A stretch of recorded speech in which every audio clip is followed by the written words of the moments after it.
Boa tarde, pessoal. Essa daqui é a aula de segunda-feira que não tinha ninguém, por isso que está com a data errada. Então, vamos lá. Vamos começar o capítulo 25 sobre capacitância. Na primeira parte eu vou falar sobre os capacitores e suas propriedades. Na parte 2, cálculo da capacitância. Os capacitores são equipamentos elétricos que servem para armazenar carga. Eles são muito simples, são basicamente duas placas metálicas que armazenam carga. Cada placa armazena uma carga de um sinal oposto ao outro. Isso gera um campo elétrico, que é o modo como funciona o capacitor, que eu vou explicar melhor depois. Eles armazenam uma quantidade razoável de carga para ser descarregada muito rápido. Isso é útil, por exemplo, para equipamentos como flashes de câmeras antigas, no caso. E tem milhões de usos em milhões de equipamentos eletrônicos diferentes. E aqui tem alguns exemplos de capacitores. Eles podem ter vários formatos, tamanhos e podem ter várias capacitâncias, que é esse número que está bem aqui, por exemplo, 4.700 microfarads. Eu vou falar depois, microfarad, melhor dizendo, 100 microfarads e etc. Então eles podem ser cilíndricos, podem ter um outro formato mais diferente. Esse daqui são placas circulares e assim por diante, tem muitos formatos.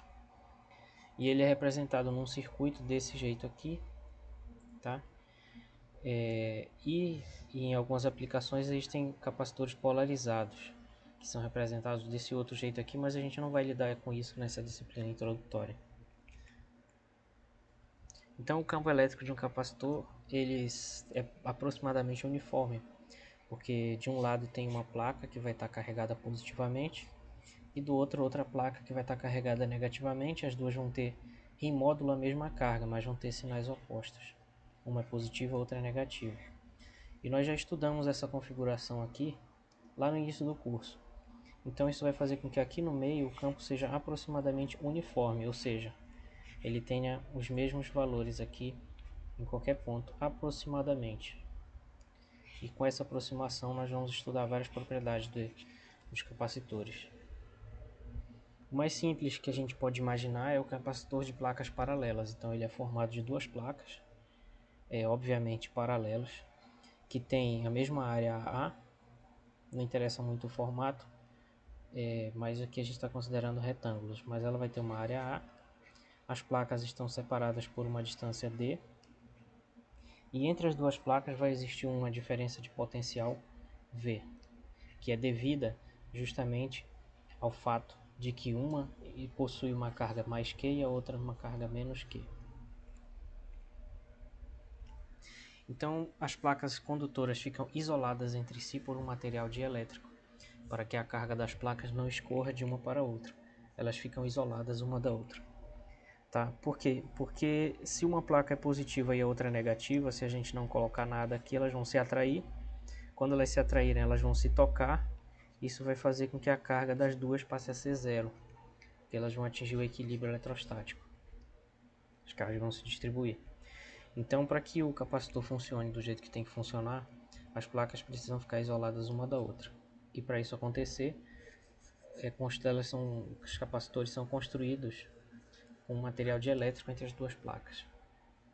Bom, então pensando nesse primeiro exemplo, que é o mais simples, cada placa vai ter em módulo uma carga Q. Essa carga Q nós vamos chamar de carga do capacitor. E isso não deve ser confundido com a carga total do capacitor. Por quê? Porque a carga total do capacitor é a carga de uma placa, que é mais Q, e a carga da outra, que é menos Q, que é zero. Só que isso não informa absolutamente nada sobre o capacitor. Então, o que informa alguma coisa sobre o capacitor é a carga que tem em cada placa, né? Então, numa placa vai ter uma carga mais Q, na outra uma carga menos Q. E esse número Q, que é o módulo das duas, é chamada de carga desse capacitor. E entre as duas vai se estabelecer uma diferença de potencial ou tensão V. E isso caracteriza esse capacitor. É aí que entra a ideia de capacitância, porque a carga Q e a diferença de potencial V são experimentalmente verificadas como sendo proporcionais uma em relação à outra. Ou seja, se a gente tem um capacitor bem aqui, que está sendo carregado, e a carga dele está aumentando, em módulo, então a diferença de potencial que vai ser medida aqui entre as placas desse capacitor vai aumentar. E essa constante é uma grandeza física, uma propriedade de cada capacitor chamada capacitância. Essa constante de proporcionalidade C, de tal modo que a carga total de um capacitor vai ser igual a capacitância vezes a diferença de potencial entre as placas. Cada capacitor vai ter um valor disso aqui, de capacitância, e a unidade dela vai ser Coulomb por volt, justamente porque se carga é capacitância vezes diferença de potencial, então capacitância é carga sobre diferença de potencial. E a unidade de carga é o Coulomb e a unidade de diferença de potencial é o volt. Então essa grandeza que é Coulomb por volt é chamada de Farad. Se escreve assim com letra minúscula, Farad, não é Faraday, é Farad, que é 1 Coulomb por volt. Essa é a unidade no SI. No entanto, convém observar que a unidade mais comum não é essa, e sim o microfarad, que é igual a 10 a menos 6 farads. Isso acontece porque um farad é uma grandeza muito grande. Então, para capacitores como esses que eu mostrei no início, por exemplo, esse gigante aqui são 4.700 microfarads, esse pequenininho aqui 470 e assim por diante. Esse outro preto aqui 1000 microfarads e assim por diante. Então, é assim, essa é a unidade mais comum. Bom, então vamos ver como é o processo de carregamento de um capacitor, né? Aqui embaixo do lado direito a gente tem, do lado direito em cima a gente tem aqui esse circuito, essa representação de um circuito onde a gente tem uma bateria, um capacitor de placas paralelas, que seria isso aqui, e uma chave de liga e desliga que tem a única função de ligar e desligar o circuito. Ela não tem qualquer efeito físico fora isso. E aqui embaixo tem uma representação desse circuito usando os símbolos de representação de circuito usuais. Então, bem aqui a gente tem uma bateria. Essa linha preta representa os fios do circuito. E esse trecho aqui representa um capacitor. Como eu disse antes, o capacitor no circuito é representado assim, essas duas placas paralelas que não se tocam. E aqui embaixo a chave liga e desliga com essa impressão de que tem um botão aqui. Muito bem. Então, entre os terminais da bateria, ou seja, entre as extremidades da bateria, existe uma diferença de potencial V. O capacitor está inicialmente descarregado, quer dizer que ele tem uma carga igual a zero de um lado e igual a zero do outro. Quando a gente liga ele na bateria, a bateria gera um campo elétrico que aponta no sentido positivo, aqui, então vai apontar nesse sentido o campo elétrico. E esse campo elétrico vai provocar um movimento nas cargas aqui, a partir do momento que o capacitor for ligado. Então, quando o capacitor é ligado, essa extremidade positiva vai atrair os elétrons que estão nessa placa do lado esquerdo, e esses elétrons vão migrar para a parte positiva aqui da bateria. Por esse motivo, por causa desse fluxo de elétrons que são cargas negativas, a placa da esquerda vai ficar carregada positivamente. E vai acontecer o contrário aqui na outra, porque como essa placa é negativa, os elétrons vão ser repelidos, vão ser atraídos por essa outra placa aqui, que eles vão ser repelidos aqui pelo campo elétrico, né? Já que a força que vai atuar sobre eles vai ser carga vezes campo, mas a carga deles é negativa, então a força vai ser para baixo. Então os elétrons desse lado aqui vão se mover para cá e vão ser atraídos e vão se acumular aqui do lado direito do capacitor, fazendo com que fique negativo. Quando a diferença de potencial entre as placas do capacitor for igual à diferença de potencial da bateria, o processo de carregamento acaba. E aí quando acabar, vai ter uma carga mais Q aqui do lado esquerdo e menos Q do lado direito, e uma diferença de potencial V aqui entre as duas placas do capacitor, e a gente vai poder calcular a capacitância dele, que vai ser Q sobre V. E aqui tem mais alguns detalhes que vai ficar no slide para vocês verem depois. Agora vejamos alguns exemplos de cálculo da capacitância e como é possível fazer esse cálculo de uma maneira teórica. Bom, vamos considerar aqui como primeiro exemplo o capacitor de placas paralelas, porque no fundo, localmente todos os capacitores são a mesma coisa. Se a gente olhar bem de perto, cada pedacinho deles vai ser mais ou menos isso que está aqui.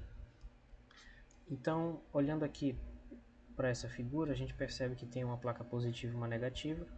O campo elétrico são essas linhas azuis que apontam de cima para baixo, porque a gente já estudou o campo elétrico e sabe que ele sai das cargas positivas e aponta para as negativas. Essa placa vai ter uma área A, que está representada aqui, e elas estão uma da outra a uma distância D.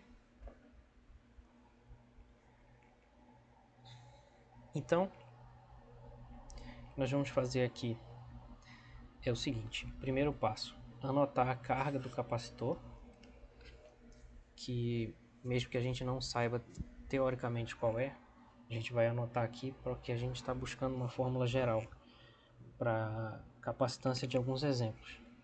Segundo passo, calcular o campo elétrico a partir dessa carga. Bom, o campo elétrico vai ser encontrado usando a lei de Gauss. Então, como é que a gente faz? A gente pega uma superfície gaussiana.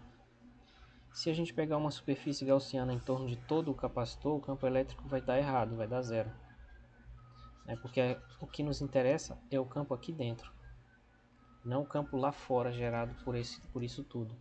Então, para pegar o campo aqui dentro, a gente circula uma placa para medir o campo que vai estar saindo dessa placa e o fluxo de campo que vai sair dessa placa. Então, para isso, vai ter uma carga mais Q bem aqui em cima, e essa superfície gaussiana vai pegar essa carga mais Q, e isso daqui é um condutor. Então, como é um condutor, nós já estudamos isso. Como ele é um condutor, o campo elétrico vai ser sigma sobre ε0, ou seja, a densidade de carga dessa superfície, onde está sendo integrado, que é a superfície de cima, dividido por ε0, e sendo sigma a carga dividida pela área. Então, dessa forma, substituindo o sigma aqui, o campo elétrico vai ser a carga sobre ε0 vezes a área. Muito bem. O terceiro passo, depois de calcular o campo elétrico, é calcular o potencial. Então, o potencial ele é encontrado através dessa integração, que é o potencial final menos o inicial, através dessa integral, que é menos a integral do ponto inicial até o final. Estudamos potencial na aula anterior, não vou repetir nada do que eu já falei. Então, é a integral do ponto inicial ao final do campo elétrico, produto escalar com dl. E aqui, o ponto inicial e o final vão ser esses aqui. O ponto inicial na placa negativa e o ponto final é na placa positiva. Tá? Então, seguindo esse caminho, o campo elétrico vai apontar na direção negativa. Se a gente tomar como eixo Z para cima aqui, então o campo elétrico vetor vai ser menos o módulo do campo elétrico vezes Z chapéu. Enquanto que o dl vai ser o dl, que é o caminho de integração bem aqui. Esse pedaço vai ser um dl escalar, vezes o Z chapéu, porque o caminho de integração aponta para cima. Que ele vai sempre do negativo para o positivo, e nessa figura o negativo está embaixo.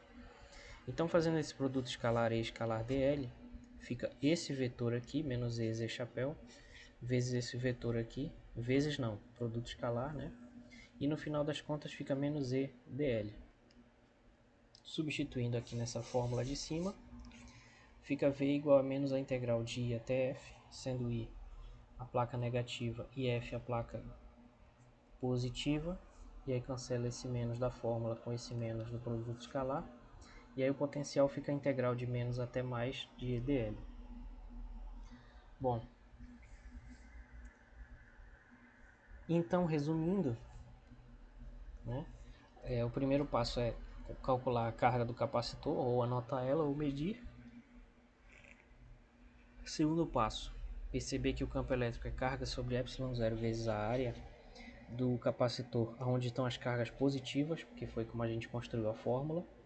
A partir daí a gente calcula o potencial por essa fórmula, substituindo esse campo elétrico bem aqui. E A partir desse potencial que a gente vai calcular para essa integral, a gente calcula a capacitância.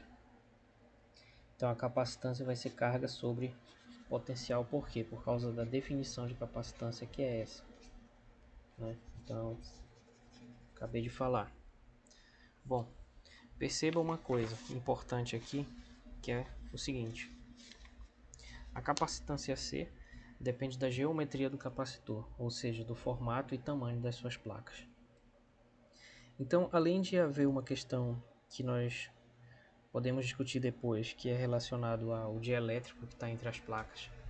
Além disso, outra coisa que influencia na capacitância do capacitor é a sua geometria, ou seja, o seu formato, se ele é plano, se ele é cilíndrico, se ele é esférico, circular, e o tamanho das suas placas, certo? Eu coloco placas entre aspas, porque justamente devido ao formato, pode não ser uma placa, pode ser assumir qualquer outro formato, mas vai ser sempre bidimensional. Porque mesmo que não seja bidimensional, nós já estudamos condutores e vimos que as cargas elas ficam apenas na superfície do condutor, quando elas estão em excesso. Então, a gente sempre pode considerar que é bidimensional, ou seja, que é só uma placa. E aí vamos ver 4 exemplos aqui. O primeiro exemplo é o capacitor de placas paralelas. Esse daqui é um experimento que eu encontrei na internet que tem para vender esse capacitor. E a gente pode alterar aqui a distância entre as duas placas e com isso alterar a capacitância dele. Outra coisa que pode fazer aqui também é trocar essas placas de retângulos para círculos, né? Tem vários tamanhos. Então isso aqui seria um capacitor de placas paralelas gigante, não é igual ao que tem nos equipamentos eletrônicos normais, mas tá aí, é um exemplo. Vamos calcular a capacitância dele. Bom, primeiro passo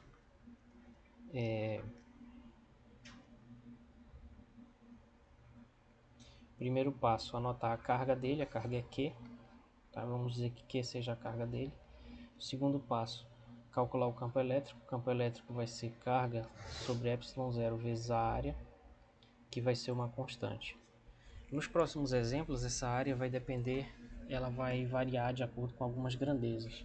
Nesse exemplo aqui, como é o mais simples de todos, essa área vai ser simplesmente uma constante, que se fosse um retângulo, por exemplo, de lados A e B, essa área seria simplesmente A vezes B, e vai continuar a ser constante. Então, a gente vai considerar primeiro esse caso mais simples possível. Depois, o terceiro passo, calcular o potencial. O potencial é a integral de menos até mais de dl, como a gente acabou de discutir. Então, substituindo o campo aqui, como ele é constante, ele já sai da integral, fica aqui ε0a, integral de dl de menos até mais. Essa integral é uma integral de caminho. Então, como ficou só o dl, dl é o elemento desse caminho, né? Então, a integral do lado negativo até o positivo vai dar simplesmente esse comprimento aqui, que é o próprio d. Significa que essa integral aqui vai dar simplesmente igual a d. Então, o potencial vai ser Q vezes d dividido por ε0a. Então, a capacitância vai ser carga sobre potencial. Então, vai ser carga dividido pelo potencial, que é QD sobre ε0a. Então, fica Q vezes ε0a sobre QD. Corta aqui e ali. Capacitância fica ε0a sobre D. Então, essa é a fórmula da capacitância de um capacitor de placas paralelas. ε0 vezes a área da placa dividido pela distância entre as placas. Tá? A é a área da placa, D é a distância entre as placas. E C igual a ε0a sobre D é a capacitância desse capacitor de placas paralelas. Outro exemplo é o capacitor cilíndrico, onde aqui eu botei 3 exemplos. É óbvio que o jeito como a gente vai calcular é uma simplificação, mas a ideia que está lá é a mesma que está no capacitor real, que é esse daí. Os capacitores reais, que são esses aí que eu botei. Então a ideia aqui é que a gente tem um centro, e esse centro ele tem um raio A, ou melhor, tem esse cilindro central, condutor de raio A, bem aqui, que está carregado positivamente, e ele tem um raio A. Aí tem um cilindro maior, que está carregado negativamente, e que tem um raio B. A superfície gaussiana agora, que a gente vai escolher para calcular esse campo elétrico, vai ser uma que envolva, como foi no primeiro caso, as cargas positivas. Então ela vai ser esse círculo aqui no meio, intermediário, entre as duas placas, entre aspas, que não são placas, são cilindros, de maneira que dentro dele vai ter as cargas positivas. Então a gente vai poder usar as mesmas fórmulas que a gente já estava usando. A diferença é que agora a superfície gaussiana vai ter um raio R. Então o campo elétrico gerado por esse cilindro agora vai depender desse R. Ok. Então, vamos lá, primeiro passo.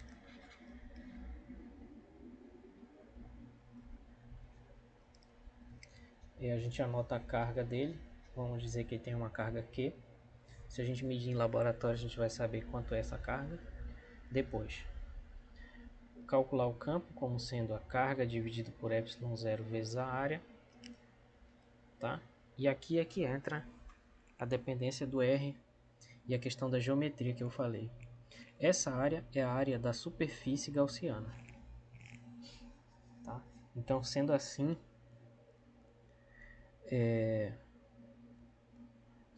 a gente tem que calcular a área desse cilindro que tem aí, que tem um raio R. Esse cilindro tem um raio R e tem uma certa altura aqui que nós vamos chamar de L. Tá? A gente está vendo o cilindro de cima, mas vamos dizer que ele tem uma certa altura L. A área do cilindro é igual à área da base vezes a altura. Então vamos dizer que aqui a área vai ser a área do círculo, que é πr ao quadrado, e a altura aqui é L.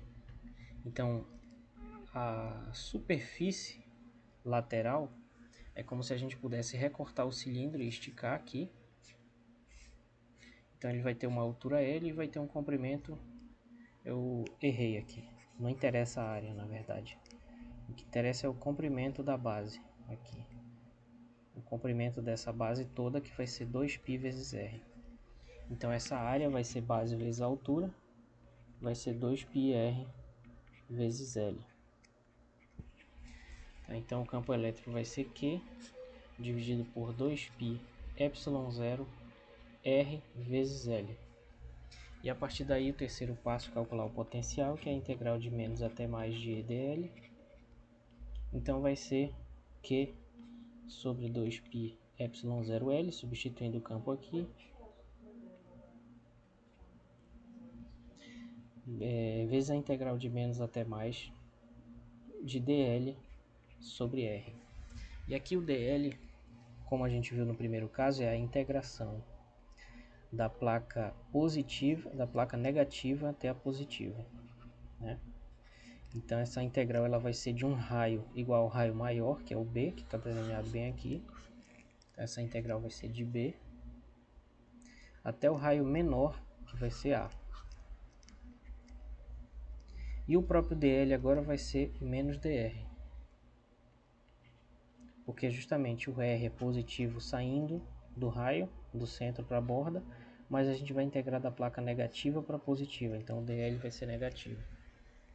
Então esse potencial fica menos Q sobre 2π ε0L. Integral de dr sobre R dá o log natural. Como é de B até A, fica o log natural de A sobre B. E pelas regras do logaritmo, a gente pode absorver esse sinal negativo invertendo a ordem aqui da divisão. Então o potencial fica Q sobre 2π ε0L, logaritmo natural de B sobre A. E finalmente, o último passo, calcular a capacitância. Então a capacitância é Q sobre V. E cancelando o Q ali, invertendo tudo, a gente vê que a capacitância fica, na verdade, 2π ε0L dividido pelo logaritmo natural de B sobre A. Então esse é o valor da capacitância do capacitor cilíndrico de comprimento L, e L é o comprimento do cilindro,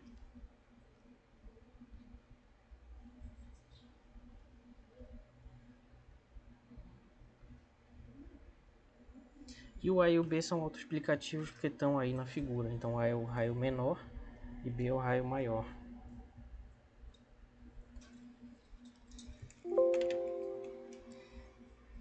Depois o outro exemplo é o capacitor esférico. É um capacitor esférico, onde aqui do lado direito tem um capacitor esférico real, né? Ele tem uma esfera menor que faz o papel da placa interna, e tem essa esfera maior aqui que está dividida em duas, que faz o papel da placa externa. E aqui no meio tem uma figura que seria uma representação, né, um desenho desse capacitor real esférico. Tá? Isso daqui tem uma importância histórica porque o cientista que estudou o efeito dos dielétricos na capacitância, chamado Faraday, ele fez muitas experiências usando capacitores semelhantes a esse. Então isso tem uma importância muito grande na história do eletromagnetismo. E aqui nós vamos fazer uma figura semelhante, onde aqui a gente está na verdade fazendo um corte, que seria um corte transversal, assim, no círculo, certo? Então é como se a gente estivesse cortando aqui um hemisfério dele, fazendo uma espécie de linha de equador aqui, e a gente está vendo isso de cima. Então quando a gente vê de cima, vai ter uma esfera central e uma esfera externa, e é isso que significa esse desenho. Então vai ser um cálculo parecido com o anterior, né? Porém tem essa especificidade da geometria da esfera.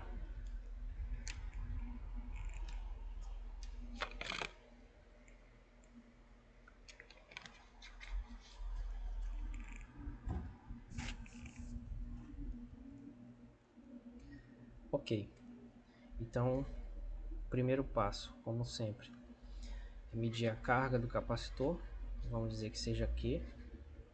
O segundo passo é medir o campo elétrico, então o campo elétrico é Q sobre ε0 vezes a área.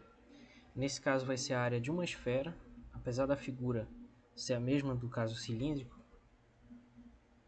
que no livro está assim, a gente tem que ter noção de que esse círculo vermelho na verdade representa só uma seção transversal de uma esfera imaginária de raio R, que é a superfície gaussiana, né? Sendo que lá no centro está a esfera central e lá fora tem a esfera maior.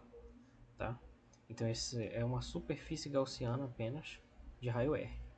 E esse A é a área dela.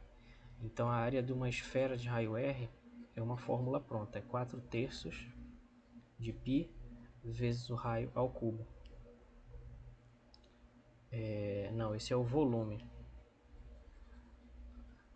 Esse é o volume, não é a área. Né? A área é 4π vezes r ao quadrado. Essa é a área da superfície da esfera. Muito bem. Então, substituindo esse valor da área, a gente obtém o campo elétrico, que vai ser Q dividido então por ε0 vezes 4π vezes o raio ao quadrado. E só organizando para separar o que é constante do que é variável, fica Q sobre 4π ε0 vezes 1 sobre r ao quadrado. Então isso vai ser um campo que vai depender do raio, né? E isso vai influenciar agora no cálculo do potencial, que é a integral de menos até mais. Do campo, que vai ser Q sobre 4π ε0 vezes 1 sobre r ao quadrado vezes o dl.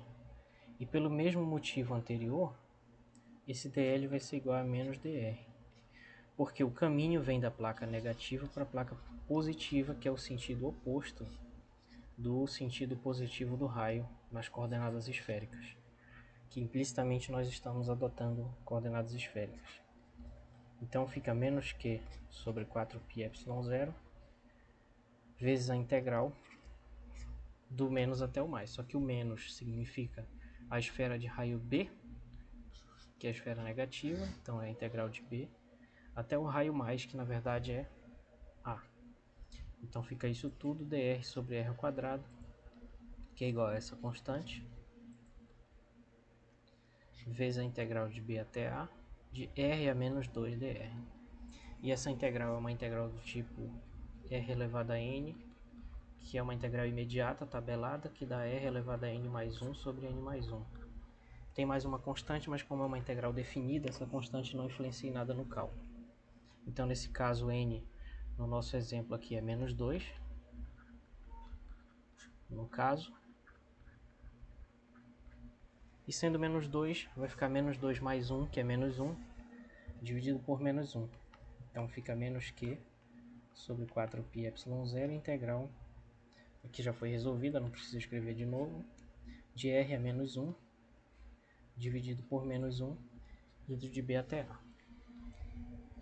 Então, esse menos aqui cancela com o lado da frente, fica q sobre 4πε0, vezes 1 sobre a, menos 1 sobre b.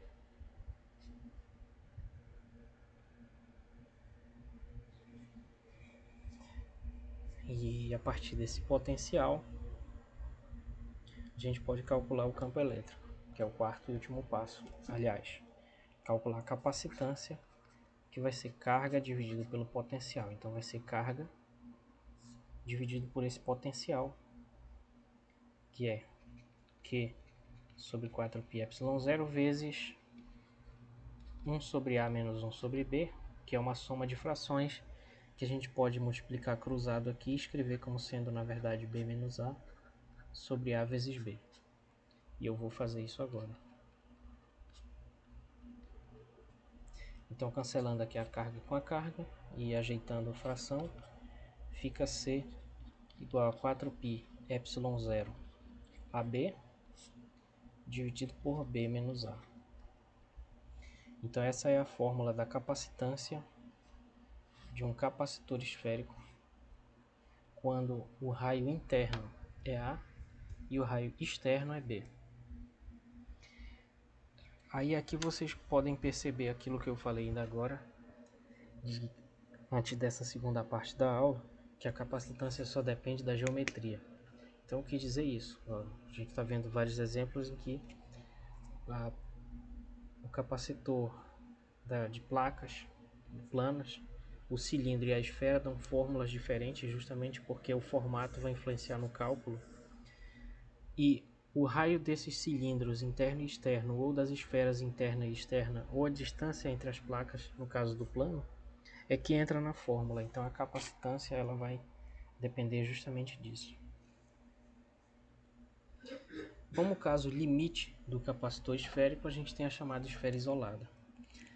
A esfera isolada, a rigor, não se encaixa na definição que a gente deu de capacitor, que seriam duas placas, mas ela pode ser entendida como um caso limite, um limite assintótico, ou seja, no infinito, do exemplo que a gente deu antes. Por quê? Porque no exemplo que a gente deu antes tinha uma esfera interna aqui e uma esfera maior. E essa esfera interna tem raio A e a esfera externa tem raio B. Então aqui na esfera interna vai ter umas cargas positivas, por exemplo, que vão gerar um campo elétrico mais ou menos uniforme aqui na vizinhança dessa esfera. Agora, se a gente fizer esse B tender ao infinito, ele vai estar infinitamente distante aqui, E a carga vai estar toda concentrada na esfera central. Então, desse ponto de vista, a gente pode entender a própria esfera isolada como sendo um capacitor, como o limite assintótico de um capacitor esférico. E a gente pode calcular a capacitância associada a isso. E a gente não precisa refazer todos os cálculos anteriores, basta a gente partir da capacitância do capacitor esférico, que não é a mesma coisa que a esfera isolada, que é uma fórmula que a gente acabou de deduzir, é 4πε0AB sobre B menos A. Só que nesse caso aqui, para a gente, o A, que é o raio interno, vai ser o raio da esfera, vamos chamar de R, e B vai tender ao infinito. Então, substituindo isso, a gente vai ter o capacitor da esfera isolada,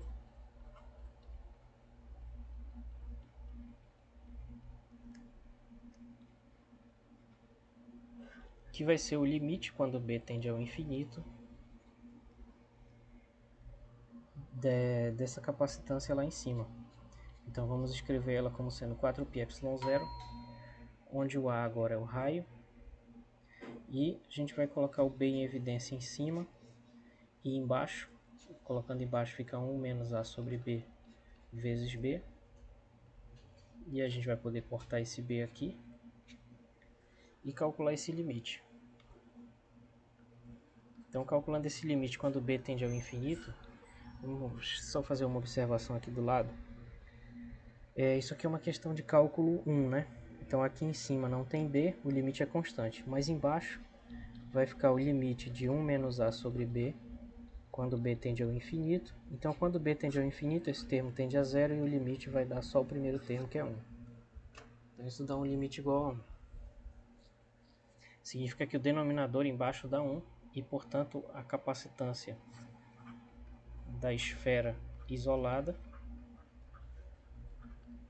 vai ser 4π vezes ε0 vezes o raio da esfera. Então, a rigor, a esfera não é um capacitor, mas ela pode ser entendida como um capacitor se a gente tomar esse limite quando o raio da esfera maior tende ao infinito.